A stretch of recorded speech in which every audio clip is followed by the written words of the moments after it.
한동안 이런 말이 돌았습니다. 러시아가 한국에 넘긴 건 더미가 아니라 실제 작동하던 로켓이었다. 처음엔 누가 들어도 말도 안 되는 루머였죠. 하지만 시간이 지나면서 이 근거 없는 이야기는 오히려 더 설득력을 얻었습니다. 왜냐면 결과가 너무 완벽했기 때문입니다. 한국이 러시아의 기술 이전 없이 단 10년도 안 돼 세계 수준의 우주 발사체 엔진을 독자 개발했다는 사실 자체가 이미 비현실적이었기 때문입니다. 그래서 사람들은 의심했습니다. 이건 절대 그냥 배워서 만든 수준이 아니다. 그 의심은 결국 러시아의 실수, 즉 진짜 엔진을 넘겼다는 이야기로 번져 나갔습니다. 하지만 진짜 흥미로운 건 이 루머가 완전히 틀렸다고 단정할 수도 없다는 겁니다. 왜냐하면 그 뒤에 일어난 일들이 너무나 루머처럼 완벽했기 때문입니다. 2000년대 초 한국은 나로호 개발을 위해 러시아와 협력 계약을 맺었습니다. 그 당시 한국은 엔진 하나 제대로 만들 수 없는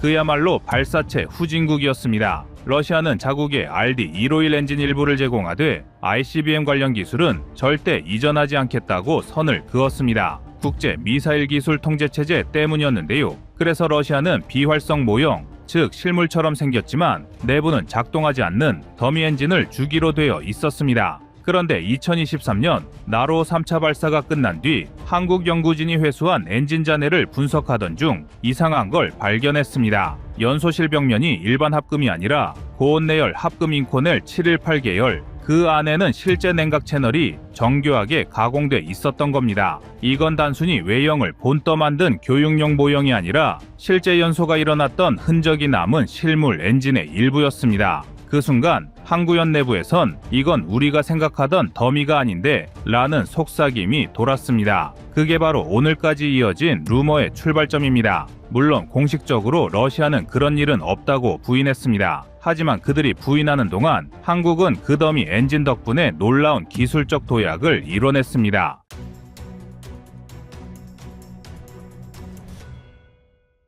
실제 데이터에 따르면 나로호 이후 불과 8년 만에 완성된 누리호의 75톤급 엔진은 연소압력 64.5바, 비추력 298초, 추력 735kN이라는 세계 최상급 성능을 보였습니다. 이는 러시아 RD-191 엔진의 성능은 연소압력 262바, 추력 1960kN에 비해 규모는 작지만 단위 추력당 중량 효율은 오히려 13% 이상 높았습니다. 그런데 더 놀라운 사실은 한국이 이 성능을 달성하기까지 외국의 기술 이전이나 부품 제공이 거의 없었다는 겁니다. 러시아에서 받은 건 단 일단 엔진 하나, 그마저도 해체 불가 조건이었는데 한국은 그걸 분해하고 분석하고 결국 75톤급 액체 엔진을 완전 자립화했습니다. 영국 파이낸셜 타임즈는 2023년 보도에서 한국은 불가능했던 일을 해냈다. 러시아의 엔진 설계 노하우를 실험실 단위에서 재현한 유일한 국가다 라고 평가했습니다.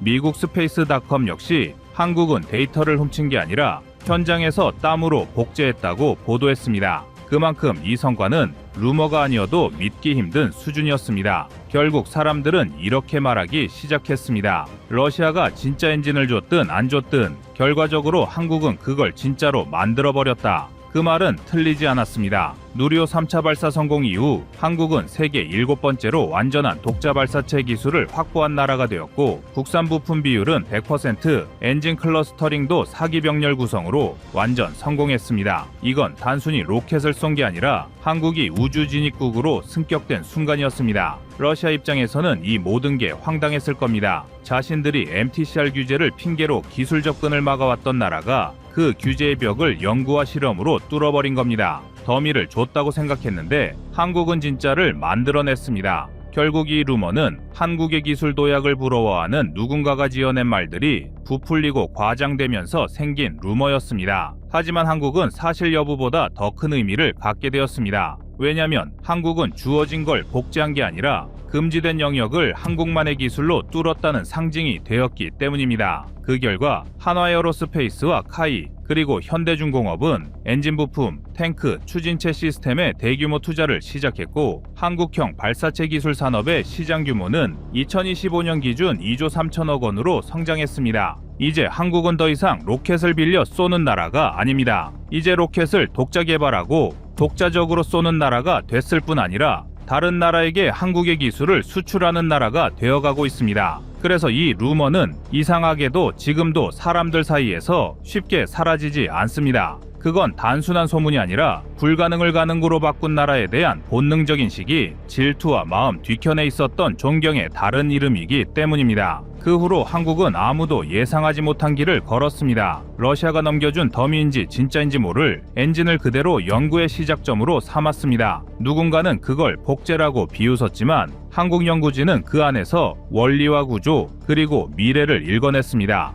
당시 한국항공우주연구원은 엔진 해체를 공식적으로 금지당한 상태였습니다. 하지만 연구진은 정상 해체가 아닌 관찰 분석이라는 방식으로 우회했습니다. 고속 엑스레이 단층 촬영, 3D 스캔, 금속 분광 분석기까지 동원해 냉각 채널의 두께, 분사각도, 합금의 미세 구조를 역으로 추적했습니다. 그리고 그 데이터를 수십 테라바이트 단위로 누적하며 엔진의 여류동 해석을 위한 시뮬레이션 모델을 직접 만들었습니다. 이때 만들어진 국산 해석 프로그램은 지금의 누리호 1단 사기 클러스터링 기술의 기반이 되었습니다. 단순히 모사한 게 아니라 분석부터 시작해 재설계를 통한 무수한 실험으로 한국에게 딱 맞는 최적화로 이어지는 완전한 독자 알고리즘을 만들어낸 겁니다. 이 과정에서 한화에어로스페이스는 75톤급 엔진의 연소실 제작 기술을 확보했고 국산 소재 업체들은 합금 내구도를 1350도씨 이상 견디는 수준으로 끌어올렸습니다. 연소 효율은 96%, 추진제 혼합비는 2.27대 1로 정밀하게 튜닝되었으며 시험 단계에서만 무려 1700회 이상의 지상 연소 테스트가 진행되었습니다. 이건 세계 어떤 신흥 우주국보다도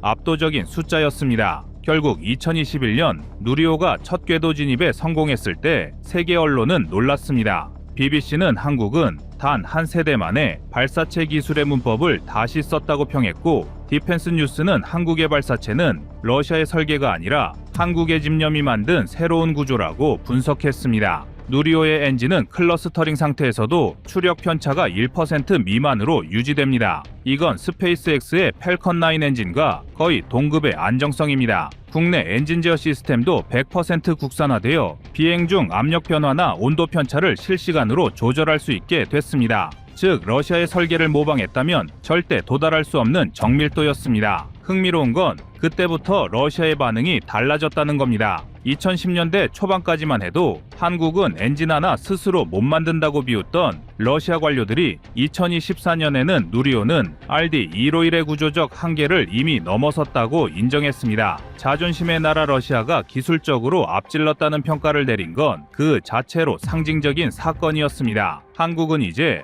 100톤급 상단 엔진, 300톤급 차세대 발사체, 그리고 달 탐사선 추진체까지 독자 개발 단계에 들어갔습니다. 국산 로켓 기술의 국산화율은 99.8%, 부품만 370개 업체에서 공급받고 있으며 민간기업 주도형 우주발사체 산업이 새롭게 태어났습니다. 그리고 러시아의 기술 도움 없이 이뤄낸 성과라는 점에서 그 상징성은 더 큽니다. 2025년 기준 한국의 우주산업은 GDP 대비 투자 비율이 0.08% 수준으로 이는 일본보다 높고 프랑스에 거의 근접한 수치입니다. 한화에어로스페이스는 2030년까지 누리호 후속 엔진을 포함한 차세대 발사체 프로젝트에 총 3조 원 이상을 투자하기로 결정했습니다. 이는 스페이스X의 초기 투자금 2.8조 원과 비슷한 규모입니다. 즉 한국이 이제 추격자가 아니라 본격적인 플레이어로 올라선 겁니다. 이 모든 출발점이 한때 근거 없는 루머로 불리던 그 사건에서 비롯됐다는 건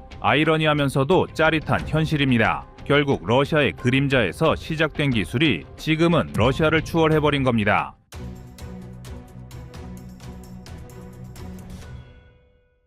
다음은 25년 6월 6일 러시아 핵무기 비밀문서 공개된 이후 영상입니다. 지금 러시아에서 아주 충격적인 사건이 벌어졌습니다. 무려 200만 페이지에 달하는 러시아 핵기밀 자료가 대량으로 유출된 건데요. 이번 유출로 인해 러시아가 수십 년간 숨겨왔던 전략적 핵심 시설이 고스란히 노출됐습니다. 러시아의 대표적 대륙간 탄도미사일인 R-36M2, 일명 사탄 미사일과 극초음속 미사일 아방가르드의 세부 운영 방식까지 전 세계가 알게 된 겁니다. 결국 러시아는 지금 사상 최악의 군사적 위기를 맞이하고 있습니다. 이렇게 내부 정보가 완전히 드러나면 전쟁 상황에서 상대방에게 완벽한 대응법을 알려주는 셈이 됩니다. 그렇다면 이 충격적인 사건이 한국에게는 어떤 영향을 미칠까요? 놀랍게도 이번 사건은 한국에게는 오히려 뜻밖의 기회가 될 수 있습니다. 러시아가 노출된 기지 시설을 모두 재건축하거나 위치를 재조정하는 데 들어가는 비용은 상상을 초월할 만큼 클 겁니다. 이로 인해 러시아는 최소한 수년간은 극동지역 군사력 운용에 어려움을 겪게 될 가능성이 높습니다. 우리 입장에서는 북한의 최대 군사지원국인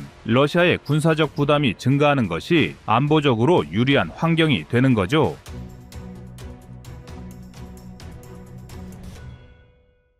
과거 냉전 말기에 소련의 군사 기밀 일부가 누출됐을 당시를 떠올려보면 미국을 비롯한 서방 국가들의 미사일 요격 성공률이 약 10에서 15%가량 향상된 사례가 있었습니다. 이번 유출된 정보의 규모가 당시보다 훨씬 방대하다고 평가되니까 한국도 충분히 비슷한 수준의 혜택을 기대할 수 있습니다. 한국은 현재 사드, 패트리엇, 그리고 KAMD로 이어지는 다층적 미사일 방어망을 구축 중입니다. 이런 상황에서 러시아의 ICBM 발사 절차와 시설 구조 등 치명적인 약점이 드러났으니 우리 군은 방어 체계를 한층 정교하게 업그레이드할 수 있는 절호의 기회를 맞은 겁니다. 특히 최근 들어 극초음속 미사일 개발에 총력을 기울이고 있는 한국 입장에서는 이번 사건으로 얻을 수 있는 기술적 이점이 상당히 클 것으로 보입니다. 뿐만 아니라 방산 수출에서도 큰 기회가 열릴 수 있습니다. 러시아 무기에 신뢰돼 큰 타격이 가면 전 세계 국가들이 러시아제 무기를 선택할 이유가 줄어들기 때문입니다. 이는 자연스럽게 세계적으로 인정받고 있는 한국의 K9 자주포와 K2 흑표전차 같은 무기가 더 큰 관심을 받을 계기가 될 수 있습니다. 정치, 군사적 관점에서 보면 미국과 나토 등 서방과의 정보 협력 관계도 더욱 긴밀해질 가능성이 높습니다. 냉전 붕괴 이후 소련 군사 기밀을 활용해 미국이 지하관통 폭탄의 정확도를 무려 20%나 높였던 사례도 있었죠. 이번 러시아의 자료는 그 이상의 가치를 지녔다고 평가됩니다. 즉, 한국의 미사일 방어망과 공격력도 이 자료를 통해 한 단계 더 높은 수준으로 올라갈 수 있는 것입니다. 그런데 러시아도 가만히 있지는 않을 겁니다. 문제는 러시아가 당장 이 상황을 수습하려 해도 이미 노출된 기지를 완전히 옮기는 일은 현실적으로 쉽지 않다는 겁니다. 사일로를 새로 건설하려면 대규모 공사가 필요하고 인공위성 정찰에 쉽게 노출될 수밖에 없기 때문이죠. 이 과정에서 러시아의 군사적 공백은 길어질 것이고 그 기간 동안 한국은 자국의 방어력을 크게 강화할 수 있는 시간적 여유를 갖게 됩니다. 이번 사태를 통해 우리가 기억해야 할 중요한 교훈이 하나 더 있습니다. 러시아의 기밀 유출은 대부분 민간업체의 관리 부실과 보안의식 부족에서 비롯됐다는 점입니다. 한국도 방위사업 과정에서 민간과 협력하는 경우가 많기 때문에 러시아의 실패를 철저히 분석하고 보안관리 체계를 더 강화할 필요가 있습니다. 결국 러시아의 이번 초대형 군사기밀 유출 사건은 한국에게 군사적, 정치적, 경제적으로 큰 기회로 작용할 가능성이 높습니다. 이 기회를 어떻게 활용하느냐에 따라 한국의 미래 안보 환경이 크게 달라질 수 있습니다. 결국 러시아는 정보를 빼앗겼음에도 완벽하게 기지를 이전하기가 쉽지 않게 되는 것이죠. 이 때문에 미국과의 군축 협상에 나서는 모습을 보일 수도 있고 제한적 무력 시위를 시도하며 외교 카드를 만들 수도 있습니다. 한국에게는 어떤 선택지가 등장하더라도 역량을 키울 수 있는 시간이 생길 수 있다는 게 많은 전문가들의 의견인데요. 과거 러시아의 미사일 개발 비화를 하나 소개하면 R-36 M241로 초기 건설 때 건설업체 내부 문제로 부실 자재가 사용된 적이 있었습니다. 이 사건은 러시아 내부에서만 언급되다가 나중에 재보수 과정에 참여했던 인력이 일부 사실을 누설하면서 알려졌습니다. 러시아 정부는 이후에 군시설 건설 시 민간 자원을 투입하더라도 철저하게 감시하려 노력했다고 합니다. 이번 유출 사태도 민간 입찰 정보를 인터넷에 노출했다는 지적이 나오는 걸 보면 보안의식이 여전히 완벽하지 않다고 볼 수 있습니다. 때문에 반면교사 삼아 한국도 민간 협력으로 진행하는 군사시설 공사에서 보안 시스템을 한층 강화해야 할 교훈을 얻게 됩니다. 한편 러시아는 우크라이나와의 전쟁으로 예산 부담을 안은 상태에서 극동지역 전력 유지가 곤란해질 수 있습니다. 그 사이 북한과의 군사협력도 이전만큼 원활히 진행되지 못할 우려가 제기됩니다. 기지 재배치를 진행하면서 북한에 무기를 대거 공급하는 건 쉽지 않기 때문인데요. 한국은 그 공백을 안보 외교적으로 활용해 테러 제재와 대북 압박을 동시에 강화할 수도 있습니다. 과거 소련 붕괴 시절에도 러시아가 내부 재정 문제로 북한에 적극적인 지원을 못했던 선례가 있습니다. 러시아가 혹여 핵 전력을 강조하며 강공 모드를 시도한다 해도 이미 기밀이 노출된 상태라 전술적 효용이 떨어집니다. 한국과 서방 국가들은 노출된 정보를 바탕으로 대책을 마련하고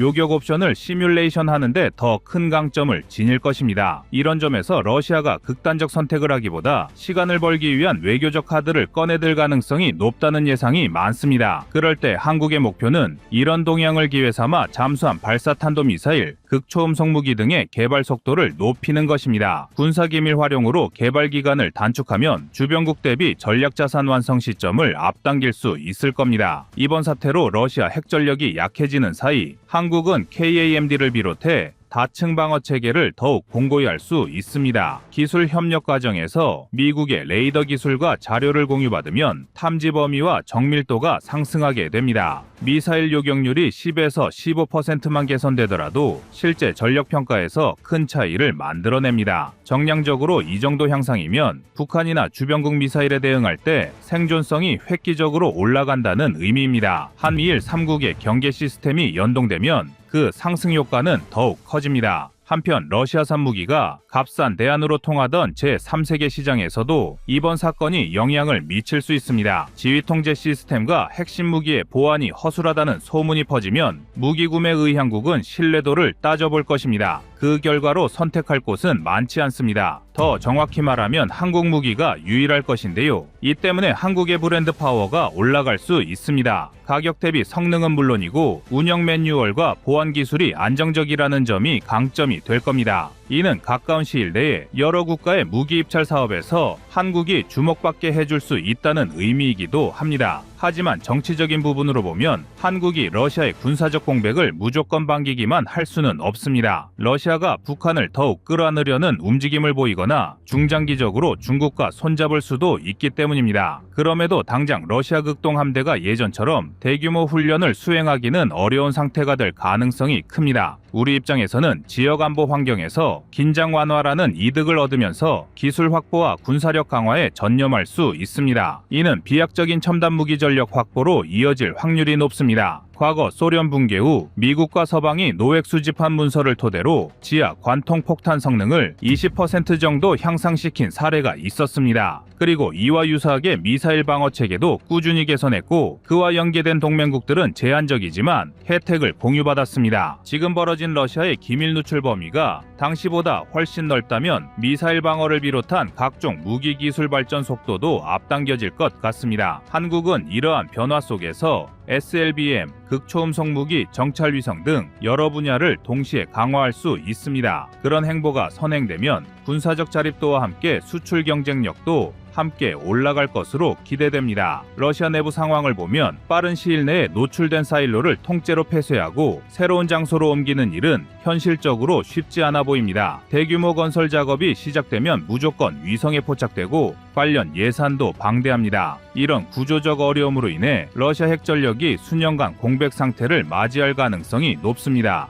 그 공백기에 서방과 한국은 미사일 방어와 신무기 개발에 박차를 가하게 될 것입니다. 결과적으로 러시아 핵위협의 억제력이 상대적으로 약화된 국면에서 한국에게 기회가 열리는 셈입니다. 나아가 러시아가 북한을 지원하고 싶어도 기지보안과 사일로 보수 예산이 우선순위가 될 가능성이 큽니다. 북한이 노리는 신형 무기 도입이나 경제 지원이 지연되면 한국의 안보 부담도 조금 줄어들 수 있습니다. 그 흐름이 길어지면 국방비를 효율적으로 활용하며 자주 국방을 완성할 수 있는 여유 공간이 넓어집니다. 북한은 자신들의 후견인 구실을 하는 러시아가 내부 문제로 흔들리면 한국과의 군사적 경쟁에서 불안감을 느낄 수 있습니다. 이 점이 한국에게는 우호적인 기류를 만드는 또 하나의 요소가 될 겁니다. 그러나 러시아가 극단적으로 핵 공갈을 강화하거나 중국과의 군사 협력을 가속해 새로운 국면을 조성할 가능성도 배제하긴 어렵습니다. 그렇다 해도 이미 정보가 누출되어 요격이나 정밀 타격에 대한 효과가 더 좋아진 상황에서 러시아가 섣불리 행동하기는 만만치 않을 겁니다. 한국은 계속 미국 및 서방과 보조를 맞추면서 원하는 기술을 최대한 확보하는 전략을 유지해야 합니다.